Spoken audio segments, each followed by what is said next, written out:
Sub. This is the panel where we talk about voice acting, and you can see some of the stuff we do as well. Yay. So, just by a show of hands, how many of you are interested in voice acting?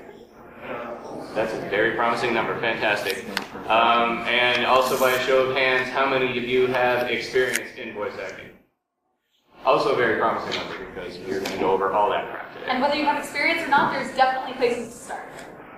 Oh, definitely. Definitely.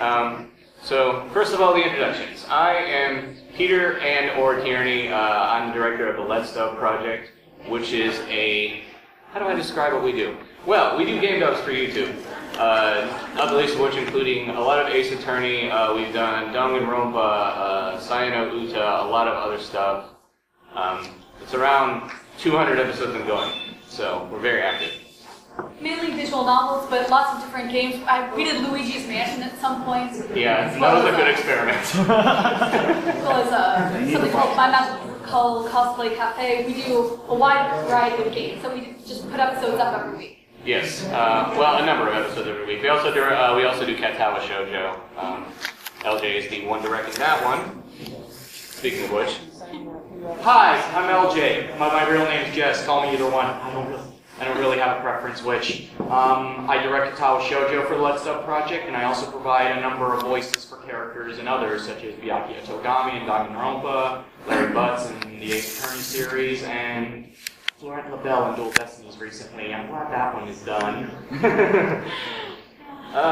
Well, he's kind of gone now. He's kind of gone now, yep. What do you mean by gone? Gone. We'll leave it at that. Okay. Well, yeah, no spoilers. Yes, this is definitely a spoiler-free zone here. We try, well, semi-spoiler-free. Yeah. Semi. Okay. I'm RC or Creedkeeper. I do acting for a lot of our different series here, as well as directing Halloween Atome and My Magical Cosplay Cafe. Mm-hmm. And I'm Mike.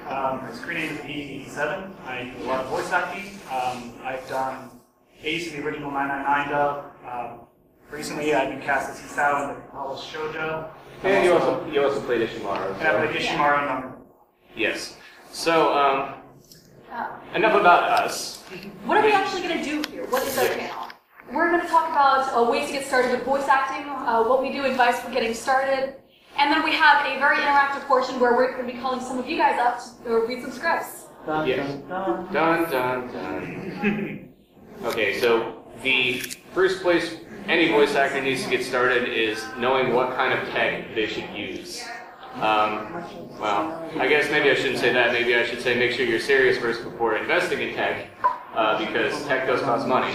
But if you want to get started in voice acting, you need a decent microphone in order to get started up. It doesn't have to be a lot of money, but it needs to be a baseline in order to be auditioning for a project in the first place.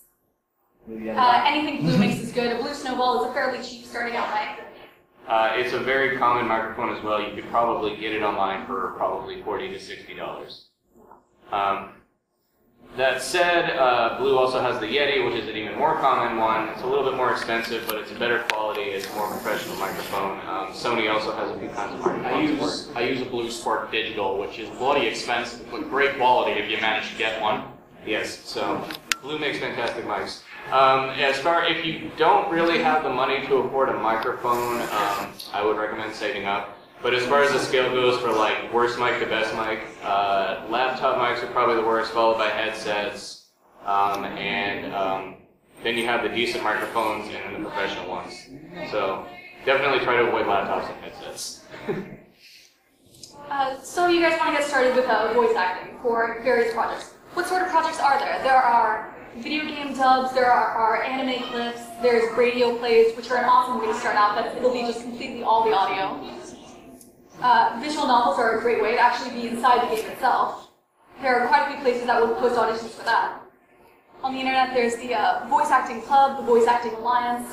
Behind the Voice Actors is one of the ones that I use for casting. Yeah, that's where we post auditions for our different projects nowadays. Yeah. Personally, I find that it is more organized than a lot of the other ones. But that's just me. I mean, people have their preferences. Yeah, so those are the basic areas. There are definitely a lot of things that you can audition for depending on what you're interested in. And you should definitely audition for as many things as you can when you're starting out in order to get more experience. Right. some directors might give you feedback, some might not, but don't take it personally if they don't, because directors are busy people. Take feedback where it's due, though. If you get criticism, maybe somebody will say, I don't know, your mic is sort of like puffy. You can get a pop filter. Those are cheap. You can buy one of those for like $15 somewhere, or you can make your own. Like if you put a nylon sock over your mic, it works. And what I mean by puffy is when you pronounce like P's in your mic, they sound like this. Yeah, and that is very distracting during a lot of voice acting things. And if you get a note like that, it generally tells you that you need to be doing something differently. Like that you should change the angle that you're coming at your mic when you're recording, and maybe back off from it a little bit, make sure that it's slightly above you or something so you're not getting your mouth directly on it. Right. Being farther away from your mic is good too, but you can't be too far away, you'll get a lot of an echo like we have in this room right now. When you're actually doing the recording, you need to be careful for what your input is. If it's set to too high, then it'll spike and it'll cut out a lot of the quality of your voice. So that's not too good. If it's too low, then you won't really be able to be heard properly without amplifying it by quite a bit. But better too low than too high. Yes, exactly, because, I mean, there are many things to raise your audio, but if your audio sounds bad because it's too high, there's not really a whole lot you can do about that. How to start a reliable thread. A reliable thread, like... When you're going through these websites, like the Voice Acting Club, the Voice Acting Alliance, you'll see a lot of postings where they'll post different characters, usually a short description of what they are, what sort of voice type they're looking for, maybe a picture of the character and a few lines for it. One pitfall of it all being amateur voice acting on the internet is that not everyone is the most reliable. And sometimes you can kind of see looking at it, if they didn't really take a lot of care into double-checking their spelling or setting deadlines or talking about things that they've done before, chances are that they haven't had any experience directing before. One very specific flag that I've come upon recently with looking at some of these threads is some people will be doing dubs for, say, animes that have not been put into English yet.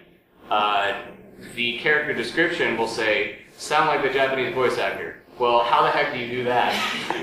It's not even in English. There's like nothing to go off of there. So, I mean, that's a red flag that I've seen recently. And also misspellings and text speak for lines, like saying the letter R instead of the word R for lines. Yes. Anyone who puts that in an audition listing probably isn't too serious about their actual dub. Yeah. Or if they say that they're going to dub the entire series when they haven't actually dubbed anything before. That's something a lot of people get into when they first decide that they want to start a project. They'll say, yeah, we'll just dub all 15 episodes for this.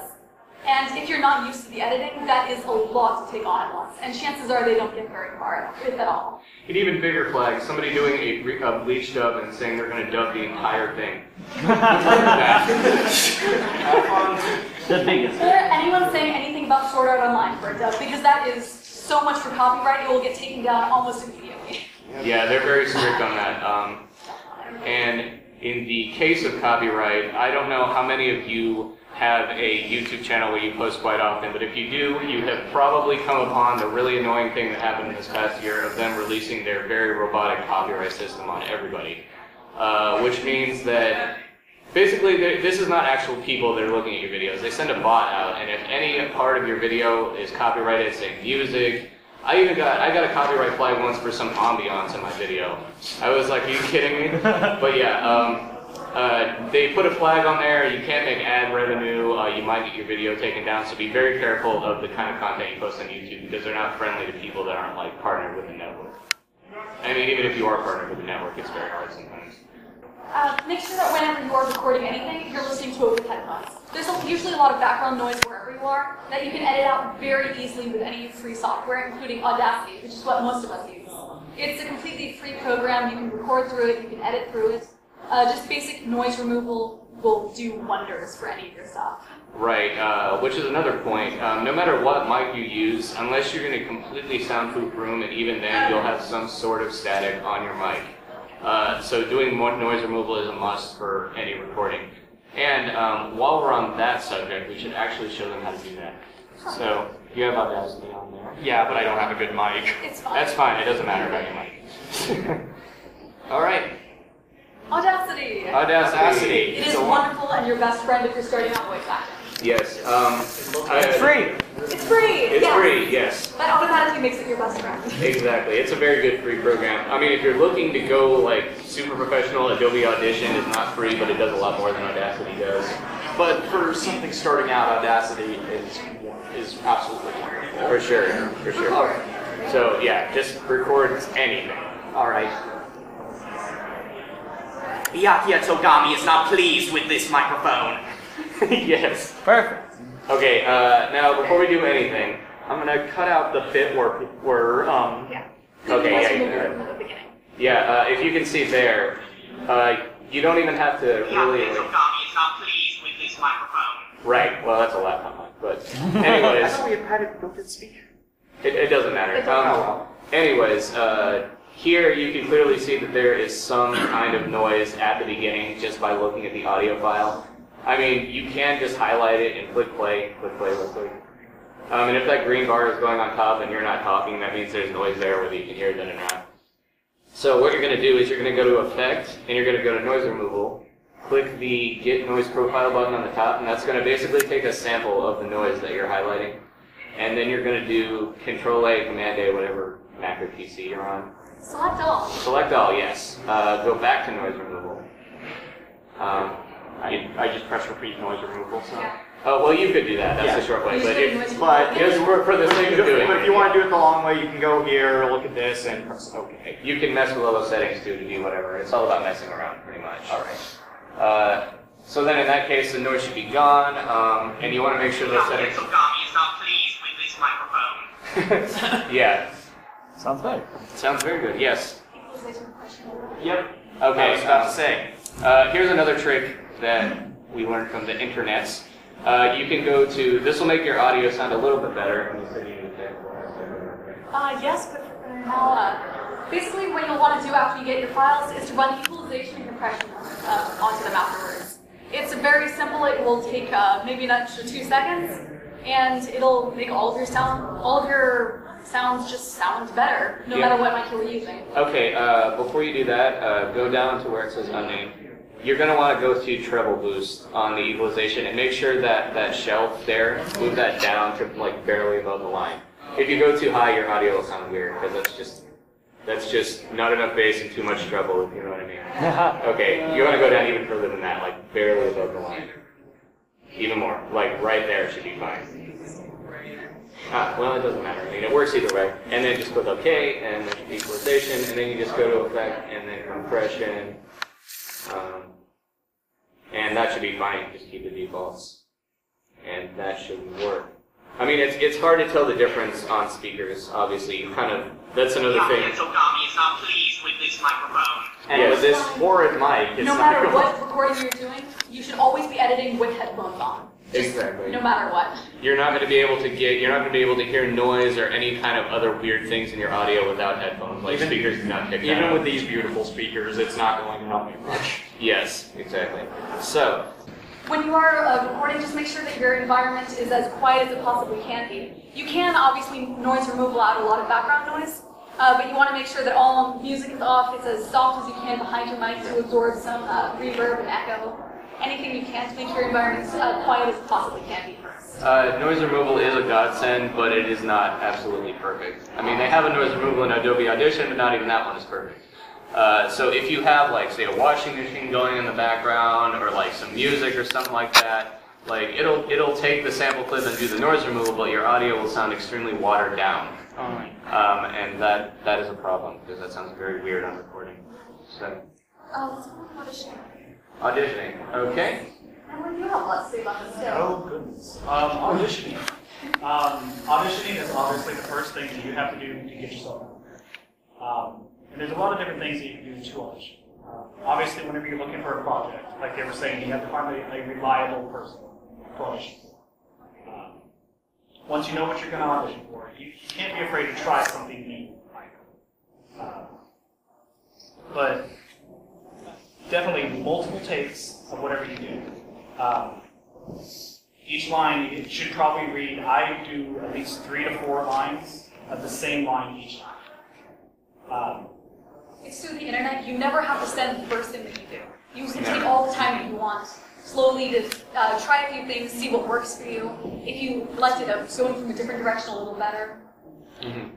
Yeah, and you can't really limit yourself as far as auditions go by saying, well, my range is not good enough for this character. I mean, you should at least try it first, because you don't know like what you can pull off until you can do it. If you haven't started voice acting yet, you don't know what your range is. You don't know what sort of characters you should be going for, what your voice would work really well with. Even if you have an idea of what you would want to voice, it might not be what would actually be best for you. And you could definitely be surprised. A lot of times when you're auditioning, a director will ask you to audition for a different character, who might not have been one of the main ones that you immediately go for, but will work a lot better for you. It's not necessarily a bad thing. Just because you're not getting the thing that you wanted doesn't mean that your voice is not needed.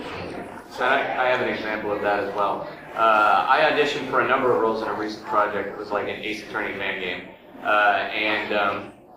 My best two roles, in my opinion, like, I sent these clips to like a number of people, and they're like, oh yeah, these two roles are your best two roles. And the guy passed me my worst role, like what I thought was my worst role, you know, and it ended up being a blast, you know, so you don't, it's hard to tell what directors are thinking sometimes, so you really should just try out for everything.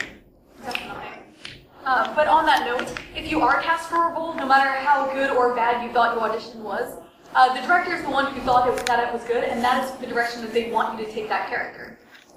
Thank you. Right. And so, obviously, they have confidence in you, so you should have some confidence in that character, in yourself as that character to begin with. If they cast you for it, they cast you over other people for it. You should have some confidence that that is what they want you to be doing. That said, positivity when you're dealing with directors and other voice actors is extremely important.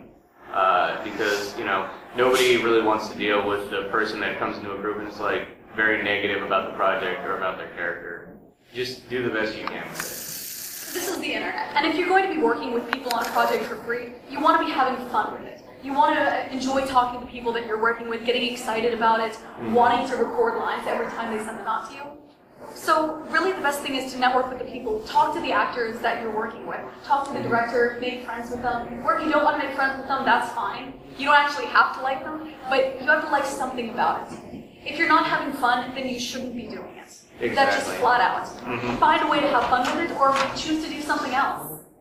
Yeah, pretty much. As far as networking goes, your fellow voice actor in one project could be your director in the next project. So it is always very good to form connections in that case. I have a question. Yes, sir. When doing auditions and putting your stuff out there for stuff that's centered around like a fandom or having a like a fan dubbing or that sort of thing, would you recommend that being different from your professional name if you're doing auditions for like for example original audio dramas and other stuff like that? Like have two different sort of profiles that you audition under? You can do that, but from a marketing standpoint, it would probably be best for you to stick with one name if you're trying to put yourself out there. That way people don't get confused. I mean, granted, if you get cast in a project, weirdly enough, that you don't want people to see, maybe you should go under an alias. But otherwise, like, you should really just stay under one name just for consistency's sake. I would recommend it anyways. Definitely. Never be ashamed of what you do. Never, yeah. If you're going to be ashamed, then maybe you shouldn't be voicing it. I'm just asking mostly because of legal reasons. Like, let's say you do a fan dub for an anime that you're actually wanting to audition for, it like Funimation doesn't. As far as legal reasons go, if it's on the internet to begin with, chances are it's legal to do for voicing. If they send you a notice saying to take it down because they do not want it on the internet, then you will take it down, and that is it. You don't need to worry about if you're auditioning for paid projects versus fan dubs of it, and not wanting to be associated with the fan project if you're wanting to be in the real thing. Don't worry about that, honestly. For sure. When you are auditioning, make sure that you actually follow the directions that the director gives you for formatting what they want you to record. Typically, you can record in either MP3 or WAV files for things. WAV is a larger file. Which brings me to the thing that we were actually also going to do in Audacity. So can you bring that back up? Hopefully you forgot about that. Yeah, MP3 or WAV, that's what people are mostly going to ask for. I see MP3 as the most common file type, so we're going to do another small tutorial for making your MP3 sound good. Because Audacity has a setting where if you export it as MP3, it puts it at essentially the lowest quality. I haven't put the thing in where to put it in. Oh, you haven't done No, that? that's Okay, fine. well, anyways, I can describe it, whatever. Sorry. When you when you go into Audacity and export the file as an MP3, there should be a window that pops up, and on the bottom right it says Options. Click on that, and there should be a drop-down menu. Originally it should say like 128 kbps or something like that. Just make sure that's on 300, or at least 200, because 128 is a really bad quality. And Audacity defaults to that for some reason for MP3s. It's terrible. Audacity? Audacity, Yep. Free. it's free. It's so audacious about it. So when it exports in WAV, it's just what?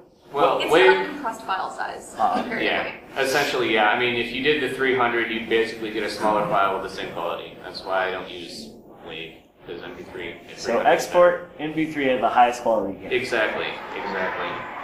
As far as auditioning goes for projects, though, my best advice that I can give any of you is to audition for as many things as you can. Don't worry about how, oh, well, if you get all of these roles, you might not be able to do them. If you're starting out, audition for everything. And keep track of all of your files. Make a folder with everything, and you can go back and you can listen to your old stuff and laugh about it if it is that bad. I know I do with my really old stuff. And it's really good to track the progress that you have. Because maybe when you were trying to say an older, more mature voice, that can change a lot the more that you practice it. And you can see your progress along the way by going back to those old files later. For sure. Bloopers as well. Keeping bloopers and sending them to your director is not a bad thing either. I know I've gotten a kick out of a number of people sending me that stuff. It's just, hearing people mess up is hilarious to me. I don't know why. But anyways. Attitude. Attitude, yes. For a lot of stuff, and life in general, there's a very fine line between confidence and cockiness. But you need to get to confident in the first place. Because in order to audition for anything, that takes a lot of guts, because you are putting yourself out there. If you're doing a good audition, that means that you are acting, and you're putting yourself in the scene for the character, and whatever emotions that requires. So it does take a lot of guts to do that. And if you are cast forwardable, that means that somebody has confidence in you that you can do it. And so you need to have the confidence in yourself that you are going to be willing to do it, and continue to let yourself get into that character to put it out there. Instead of, some people will be a little wishy-washy about it and go, oh, I don't know if I want to keep doing this, I don't think that I'm that good. If somebody believes in you, at least believe in yourself enough to keep going with it. Definitely. And that said, nobody is the greatest voice actor in the world, and having that attitude is also counterproductive to relationships with your fellow voice actors. That is correct. Yes, when you are working on your project with your fellow director and voice actors, you are all working as a group. There's no superiors, no inferiors, not even like depending on the role that you get. Maybe somebody has a small role that's just as important as you if you have a main role. A small role can hold up a project just as much as the leads. And also the opposite, it could also break down one just as much as the leads. Yeah. It is usually very casual things on the internet. So how professional it is really depends on each of you and the people that you're working with. If you want it to be a higher standard, you need to bring that up for yourselves. And just don't be a jerk to the people that you're working with, because we've actually had to blacklist quite a few people for bad behavior in groups. 3 or 4 in the last 2 years, you know, bad behavior. Yeah. That said, flamboyancy is the spice of life, everyone. Indeed. So if a scene calls for you to cry, laugh, or scream, cry, laugh, and scream. These moments in series are extremely important to how the overall series goes over. And if you just if you get embarrassed, or say somebody else in the room, you don't want to do it while they're in the room, find a moment where you can just go all out with that. Because it's very important to the scene. Yeah. Don't hold yourself back. I know I used to do that when I was starting out. And I wouldn't want to scream because it's like, well, somebody could hear me a couple doors away. I wouldn't want to do that. I don't want to cry. That's just embarrassing. It definitely brought things down a lot. So just find a time when you can be by yourself and just let yourself do that even if you wouldn't normally for yourself. It's not you, it's your character. Exactly. That is mostly the essence of acting in that sense. Also, if you work with somebody for one project, feel free to introduce them to people that you work with in a different project. Referrals are very encouraged, especially as far as directors go, because, you know, directors, like, we like working with the same people, but we don't like working with the same people 100% of the time. So, it's nice to get a little bit more variety in there. And even if a project does fall through, you might get some good from it. Like, I met Amy during a horrible project that we don't want to talk about anymore, with people that we don't want to talk to anymore. But through that, we worked together on a lot more projects because we saw that we were people that we could very much work with. Well, Yes. no one got to know what the project was. Later. Later. Yes, and all three of these people were referred to me during one of my first dubs, and they still work with me many dubs later. So I met all three of them through the Let's Stuff project, and I feel happy. yes. Demo reels, which will turn out great. Oh, goody. Oh boy, demo reels. Thank you. So, one good way to really put yourself out there and show off your voice acting skills are demo reels, where you will basically record yourself doing the different voices you can do, different emotions, and basically just show off your range and your talent. There are a lot of people who will actually cast by scouting demo reels, so it's always good to put yourself out there. And the best advice that could be given for demo reels is don't make them too long. Keep them like 1 to 2 minutes. Actually, maybe even less than 1 minute sometimes. Sometimes, yeah. You'll basically want to do like a line or two for each voice, make it under a minute. Mm-hmm. For sure. And just go all out. Make sure you show off what you can really do. Like, and that's not just with voice range either. It's also emotional range. Do one where you're being very happy, one where you're being very sad, one where you're pissed right off, or Show those acting chops. really show what you can do. Yeah. That said, I have to go back to copyright for a second. A lot of people use music on their demo reels. Make sure your music is not copyrighted, because your demo reel may get taken down by YouTube. So, yeah. Also, there's a couple different types of demo reels. You could make one that's just a general demo reel for character types that you could do with your voice. There's commercial demo reels for if you're auditioning for commercials and such, which are also posted on some of these websites. And you would want a more professional sounding one for that with different voices. And the main thing is, always put your real voice on your demo reel, what you actually sound like.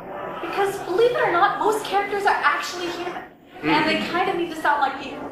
So no matter what sort of cartoony voices you can do, make sure that one of them actually sounds like you. Exactly. Speaking of cartoony voices, impressions. Yeah, I mean, you can put a demo reel out with impressions as long as you have one where it shows original voice acting. Because the thing is, like, if you can do a good impression of Kermit the Frog, so could the guy that does Kermit the Frog. There's nothing really unique about that. So I would stay away from impressions, and unless there's a thing you can do on Sony Vegas and Audacity where you can raise or lower the pitch of your voice with the program. That I would only say, say like somebody wants you to do a very unnatural sounding voice, you can do that. But other than that, I would stay away from any pitch changing. Because it's very fake, and you know, if somebody met you and asked you to do the voice, would you be able to do it is the question. Alright, next is the stuff. The directing stuff. Okay, well, I guess that will be The directing stuff.